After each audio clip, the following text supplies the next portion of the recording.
그러니까 접점은 없으신데 그래도 예전에 이제 뭐 아니요, 그 뭐 접점이라기보다는 되게 이제 기자를 오래 하면 네. 정치인들에 대한 일종의 견적이라고 하는 게 있거든요. 저분은 어떤 분이다. 맞아요, 맞아요. 굉장히 제가 높게 평가하시는 분입니다. 그래도 좀 합리적이고 또 그죠? 할 말 다 하시고. 요즘 제가 22대 국회 와서 보니까 국회에 계셨으면 굉장히 괴로워하셨을 것 같다라는 생각도 합니다. 예. 정치를 하신다고 그래서 저는 속으로 안 하시는 게 좋은데 굳이 제가 해보니 그 별로던데 근데 해본 사람이 그렇게 얘기하면 잘 안 믿으시더라고. 야, 니는 해봤으니까 그러지 않냐. 그래서 제가 실감합니다. 요즘. 느끼시죠? 많이 힘드실 거예요. 특히 요즘 더 할 겁니다. 자, 그나저나 우리 저기 심 의원님께서 인터뷰 중에 윤석열 대통령은 이제 윤 전 대통령이라고 이제 발음 실수한 영상이 많이 들어오는데 얼마 전 윤석열 대통령 구치소 이제 그 상황 좀 제가 설명드리면 한 3주 전에 박근혜 전 대통령님을 뵈러 갔었거든요. 나와서 이제 기자분들이 많이 기다리시잖아요. 그래서 이제 브리핑을 해야 되는데 너무 많은 분들이 유튜브 이런 분들이 와서 정말 시끄럽게 막 스피커로 욕설도 하시고 그래서 예. 조용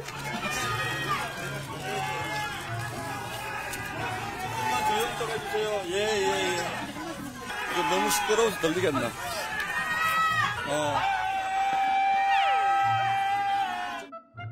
또 기차 시간이 있어서 빨리 하긴 해야 되겠다 싶어서 하다가 이제 박근혜 전 대통령 앞부분을 계속 했잖아요. 그러다 갑자기 윤석열 대통령 설명을 하는데 박근혜 전 대통령 윤석열 대통령 구치소를 방문하는 장면을 보면서 앞부분에 전 대통령이 붙어서 바로 교정을 했습니다. 저도 아이고 큰일 났다. 바로 교정을 했고 근데 그 부분만 딱 떼서 또 공격을 하시더라고요. 뭐 괜찮습니다. 그래요. 그런 상황이었습니다. 그 얘기 왜 물어보시는 거예요? 아니 그 최근에 이제 이슈로 최근에 그냥 근황 좋은 활약도 굉장히 많이 했는데 그러니까 좋은 날에는 여기서 이제 해주시면 되는 거고. 근데 저 신동호 의원님은 지금 친윤계로 지금 분리되는 건가요? 어떻게 되는 건가요? 아니요, 그 친윤이라고 하면 두 가지 의미가 있을 수 있을 텐데 개인적으로는 사실 저는 윤석열 대통령을 잘 모르고요. 사실은 그런 면에서는 친윤은 아니고 공식적으로 이제 저희 당의 대통령이시니까 뭐 그 점에서 저를 친윤이라고 하는 건 뭐 불만 없습니다. 이제 다만 요즘 언론이 어떤 가두리 안에 정치인을 이렇게 가둬놓고 그걸 가지고 친윤이다, 친한이다 뭐 이렇게 해서 기사를 쓰려고 요즘은 또 무슨 신친윤도 또 있더라고요. 이렇게 해놓으니까 무슨 말만 하면 친윤이어서 그런다 그러고 또 무슨 말만 하면 또 뭐 친한이다. 처음엔 또 제가 친한이라 그래서 또 공격 많이 받았어요. 아 그래요. 개인적으로는 잘 모릅니다. 근데 그 국회 나시면서 아마 그게 굉장히 억울하거나 마땅찮을 수 있을 거예요. 한 사람의 정체성이나 비전이나 어떤 미래에 본인이 지향하는 바를 특정인과 친하냐 안 하냐 가지고 뭐 사람 누구 이렇게 붙이는 거는 굉장히 저는 모욕적이라고 봐요. 대변인 끝나시면 조금 그런 네이밍에 대해서 좀 저항을 좀 하시면 좋겠다는 생각이 있어요. 굉장히 저항을 많이 했는데 언론들이 굉장히 저도 뭐 과거에 그렇게 했던 게 있어서 할 말은 없습니다만 굉장히 집요하게 친윤계 뭐 신동욱이 이렇게 얘기하더라 이런 것들을 많이들 하시더라고요. 뭐 저는 뭐 이해는 합니다. 네네네. 어쨌든 그 윤석열 대통령 이제 구속 취소 석방 이후에 대통령실이 윤 대통령의 직무 복귀에 대비 중인 것으로 이제 알려지고 있는데 이게 탄핵 기각을 염두에 둔 건지 아니면 이제 원론적인 그런 상황에서 이제 준비를 하는 건지 어떤 식으로 보고? 아니 그쪽이야 탄핵이 기각될 걸 희망하겠죠. 그렇죠? 제가 전에 듣기에도 뭐 5대3 정도로 기각된다 이렇게 그리고 어떤 분은 뭐 4대4로 간다 이렇게 확신하는 분들이 용산 쪽에는 많이 있다고 하니 용산 쪽에는 충분히 그런 대비를 할 수 있죠. 그러나 국민들 보기에는 저는 안 좋다고 생각합니다. 지금은 어쨌든 좀 자숙하는 분위기에서 대통령실이 그런 스탠스를 보여주는 게 맞죠. 근데 지금 마치 기각될 것처럼 대통령이 요란스럽게 하는 거는 저는 국민 정서에 안 맞지 않을까? 좀 보여주기식 아닌가 싶은 생각이 들어요. 이 언론 보도도 뭐 상당히 뇌피셜에 의존한 보도 같다는 생각은 사실 듭니다. 청와대 과거에 계셔보셨잖아요. 실무자들이 모든 경우의 수에 대비해서 뭐 준비하는 거 이거 뭐 그 부분을 뭐라고 할 수는 없는 것인데 다만 제가 말씀드리고 싶은 거는 대통령이 석방되고 나서 뭐 관저에서 뭐 대단히 요란스럽게 관저 정치를 할 것이다라는 전망이 굉장히 많았잖아요.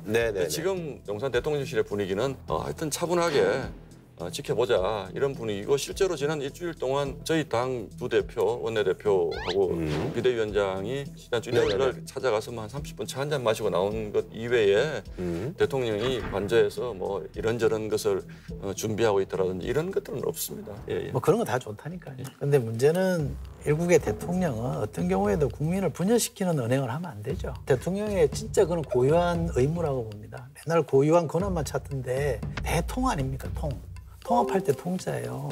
왜 자꾸 분열을 시킵니까? 본인이 억울해도 헌재를 믿고 국민을 믿고 차분하게 기다려야죠. 맨날 지지자들 선동하고 청년들 찾고 거기다 대고 미안하다 그러고 저는 그 사유가 진짜 계엄한 사유보다 더 나쁜 짓이라고 저는 그 부분에 봅니다. 뭐 아쉬운 점이 있긴 합니다만 예를 들어서 대통령이 직무정지 상태라고 하더라도 정원에 나오는 것까지 언론이 사진 찍어서 대통령이 뭐 아무 반성 없이 정원에 나와서 활개를 치더라 이런 식의 표현들은 좀 과하다. 그런 기사도 있었습니까? 그런 기사도 있죠. 아, 예. 그리고 윤석열 대통령의 석방과 함께 이제 사실 이제 그 조계 대선 얘기가 수면 아래로 쓱 이제 들어간 그런 상황입니다. 그래서 이제 이 와중에 이제 그 신 의원님께서 최근에 사전 투표를 하루 축소하는 그런 선거법 개정안을 발의하셨는데 요 내용 어떤 의도로 이런 개정안을 냈는지에 대해서 저는 뭐 이게 이제 부정선거와 연결돼 있는 논의라서 좀 부담스럽긴 한데. 네.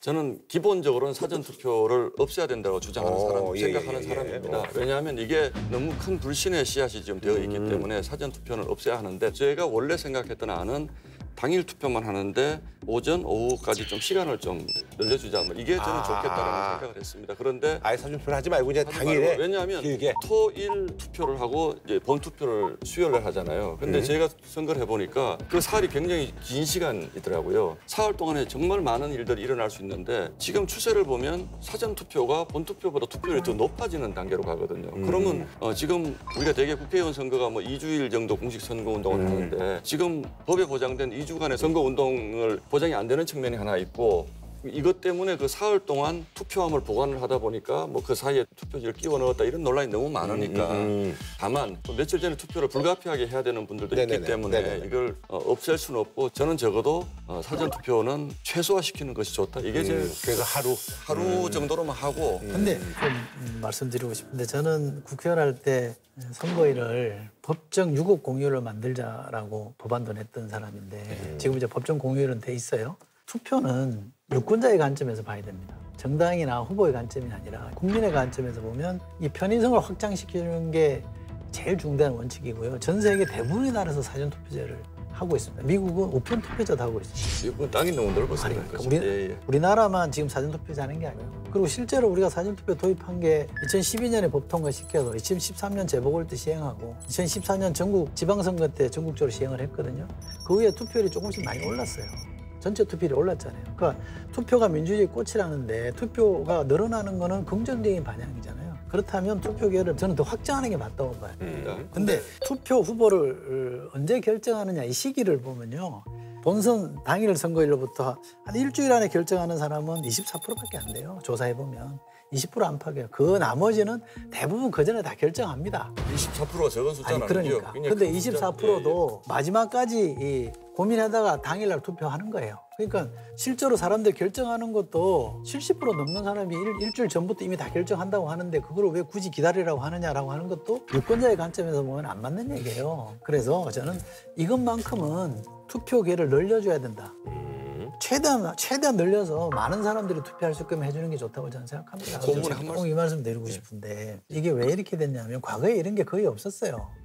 근데 계엄하고 나서 탄핵되고 나서부터 윤 대통령과 그 주변에 있는 사람들 또는 국민의힘에서 자꾸 선거가 뭔가 의심스럽다고 부추기니까 여론이 나빠진 거예요. 저는 그걸 책임감을 느끼셔야 됩니다. 자꾸 왜 헌법기관인 국회의원들이 자기를 그 자리에 가게 만든 선거를 불신하게 만듭니까? 이거는 반체제적인 거예요. 그리고 지금까지도 수없이 많은 선거 부정에 대해서 법원 판정을 받았잖아요. 하나도 안 나왔잖아요. 다 기각됐고 혐의 없다고 끝난 사실 아닙니까? 게다가 지금 선관위 사무총장이나 선관위 주요 보직에 있는 사람들은 윤 대통령이 임명한 분들 아닙니까? 그분들조차도 문제 없다고 하는데 왜 자꾸 이거를 정권의 문제라고 생각하지 않습니다. 누구를 떠나서요. 민주주의에서 선거가 신뢰를 못 받으면요. 나머지 다 부정당합니다. 그러니까요. 굉장한 일을 지금 잘못을 하시는 거예요. 똑같은 얘기입니다. 어쨌든 과거가 어떻게 됐든 과거에 그런 게 없었는데 지금 이런 현상이 생긴 이유가 저희에게 있던 뭐 어디에 있든지 간에 어쨌든 현상이 좀 그렇게 됐으니까 그렇다고 우리 정치권이 손 놓고 있을 수는 없다는 거죠. 어떻게 그냥 두면 그런 말은 안 되겠습니까? 하면 되죠. 국민의힘 홈페이지 찾아봐서 20대 대선 국민의힘 팩트체크라고 그래서 이거 보세요. 이거. 그런데요. 이 보세요. 부분을 여기 국민의힘 팩트체크 그래가지고 사전 조작 다 불가능하다고 다 여기.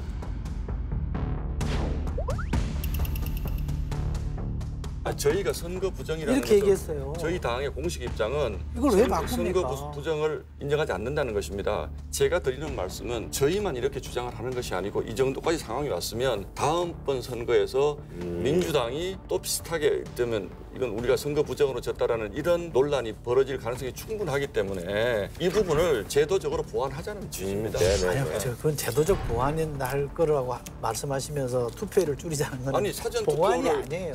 사전 투표를 사흘 전에 이틀을 해야 된다는 것이 무슨 지고지순한 가치인 것처럼 그렇게 생각하시는 거는 저도 이해할 수 없습니다. 아니죠. 이틀이든 3일이든 투표기회를 늘려야 됩니다. 지금 미국에서 트럼프 정부 들어와서 많은 사람들이 학자들이 뭘 얘기하냐면 투표 억압이라는 개념을 써요. 예를 들면 흑인 투표할 때 이 문해력 테스트 같은 거 하고 그거 통과해야 투표하게끔 하는 제도들도 많이 있어요. 지금도 많이 있습니다.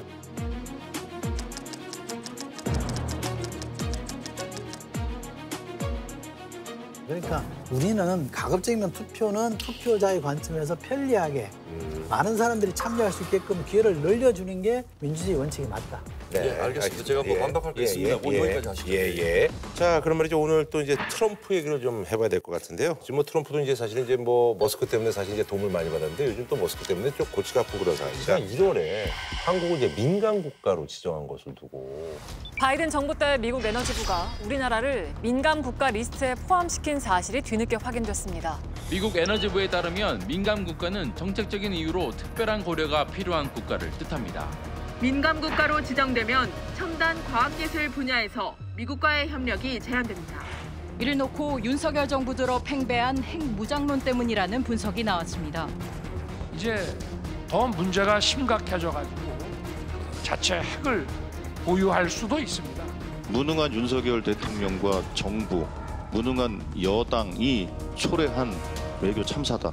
거대 야당의 연쇄 탄핵으로 행정부의 컨트롤 타워가 마비된 것입니다. 정부는 뒤늦게 이번 사안을 엄중하게 보고 있고 미국 정부 관계 기관들과 긴밀하게 협의 중이라고 밝혔습니다. 두 분은 어떻게 생각하세요? 예. 미국이라는 나라가요. 저도 이제 뭐 이런 얘기 잘 안 하지만 워싱턴에 몇 년 있었거든요. 네네네.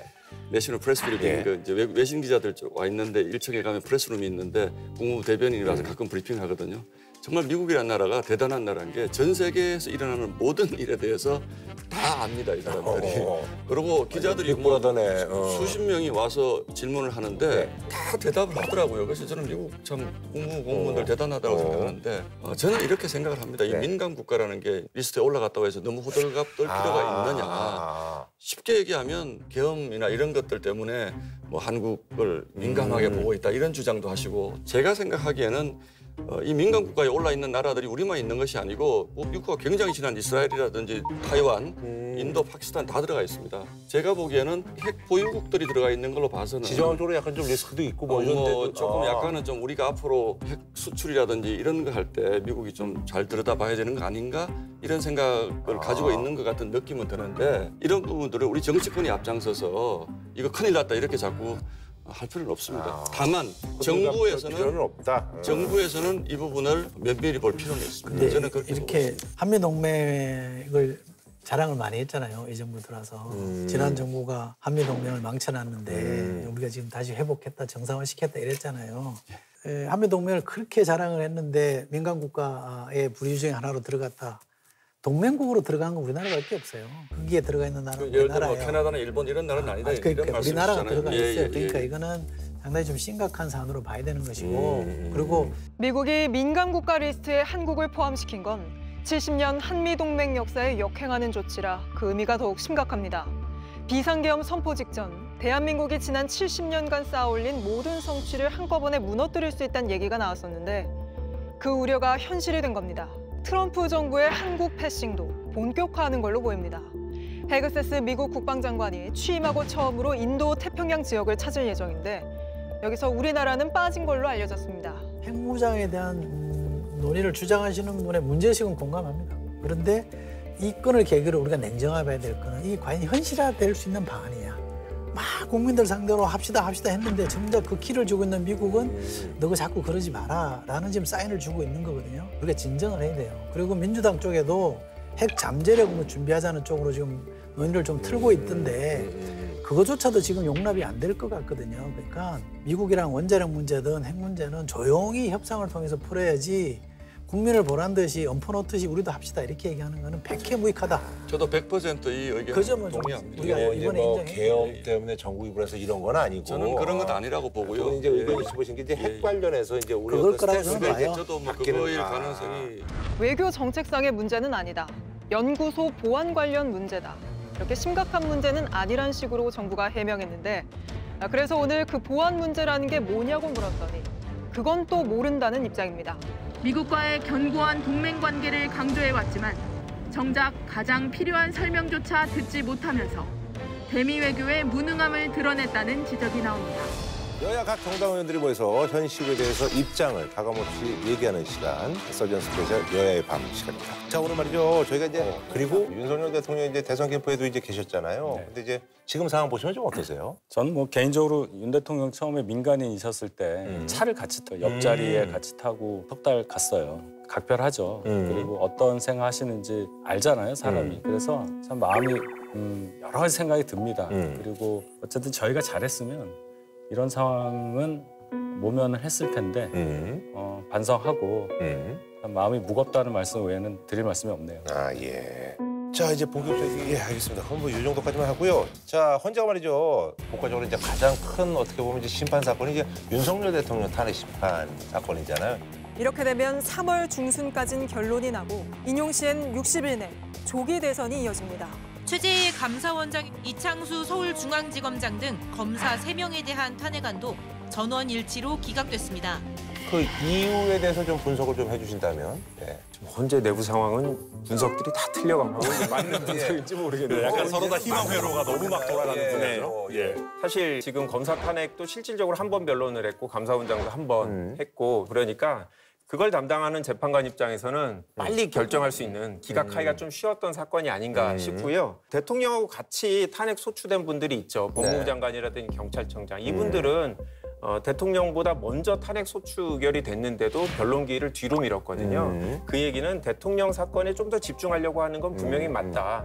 여전히 그런 기조는 유지되고 있는 것 같고 다만 아무래도 대통령이 구속 취소가 되면서 그게 절차적인 이슈가 좀 문제됐기 때문에 헌법재판소에서도 그런 부분도 신경을 쓸 수밖에 없지 않나 싶고 그러다 보니까 이번 기회에 한번 법리를 좀 정리하려는 그런 의도도 있지 않나라고 추측인데 나중에 결정문 보면 다 틀릴 수도 있습니다. 아이, 저 추측은 맞을 것 같아요.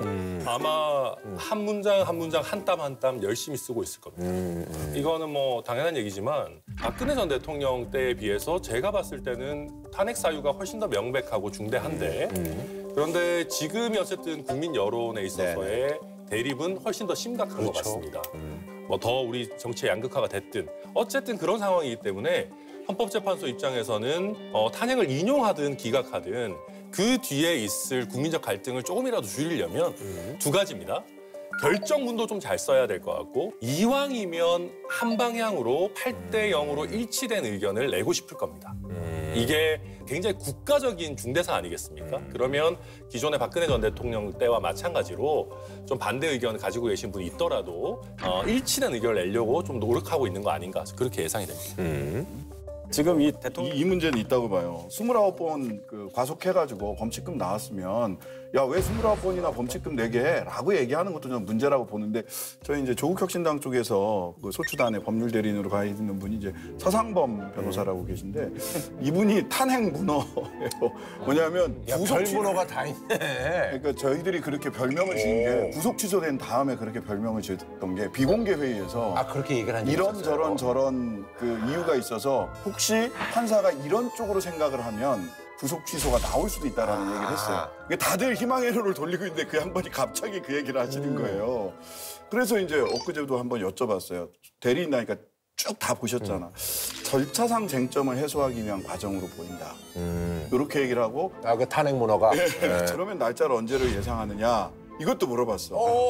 예. 돌아오는 이제 수요일에서 목요일 사이가 유력하다라고 본인은 생각을 한다고. 왜냐면 본인이 좀 선걸 나가셔야 돼가지고. 제가 그 얘기하려고 출마하시기 전에 빨리 좀 끝났으면 좋겠다라는 바람인 그분이 거죠. 탄핵 문화가 아니고요. 제복을 문화예요. 본인이 탄핵소추 대리인단이라는 지위를 이용했다고 볼 수밖에 없어요. 이번 아니야, 구속영장 선거가 있거든요. 지금까지 그 아니, 빨리 그건 끝나기를 바라고 기다리고 있었어요. 근데 아니, 이제 끝난다고 대리인단으로서는 되잖아. 끝났어. 대리인단으로서 역할이 다 되지. 끝났어요. 아무리 문어라도 역할이 그렇지. 끝났어요. 변론제기 신청을 한다고 하면 어떡하나 아시는 고민을 했어요. 분이에요? 아시는 분이에요? 윤석열 아니 대통령. 알게 됐죠 지금.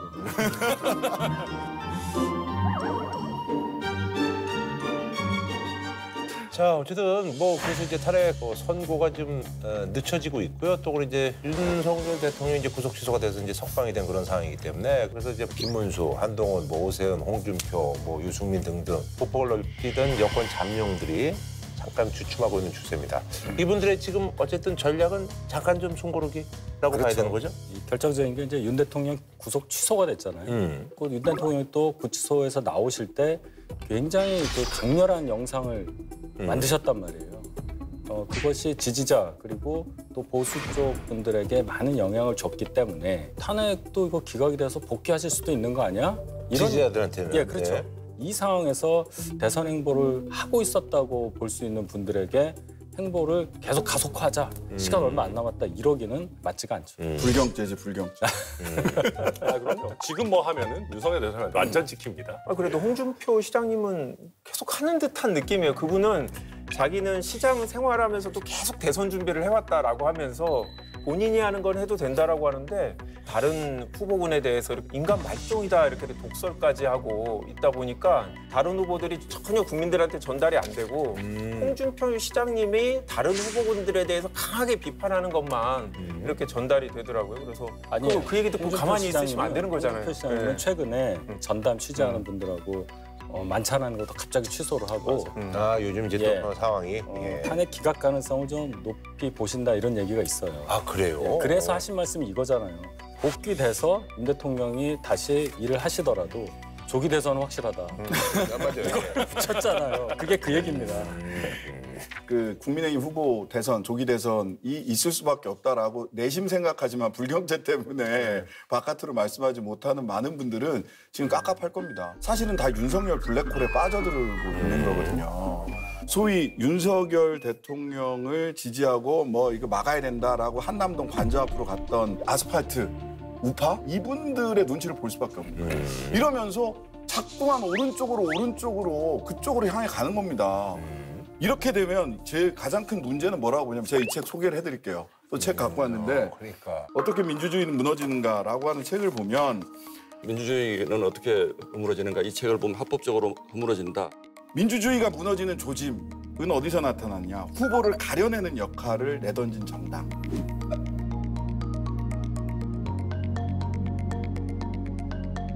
사실 지난번에 윤석열 대통령에 대한 후보 검증이 국민의힘에서 제대로 됐는가에 대해서 한번 진단해 봐야 됩니다. 그리고 이번 선거에서도 윤석열 블랙홀에 빠져가는 동안에 또 국민의힘이 후보 검증을 제대로 하지 못하는 게 아닐까라는 걱정을 하게 돼요. 그다음에 두 번째는 경쟁자를 적으로 간주하는 정치.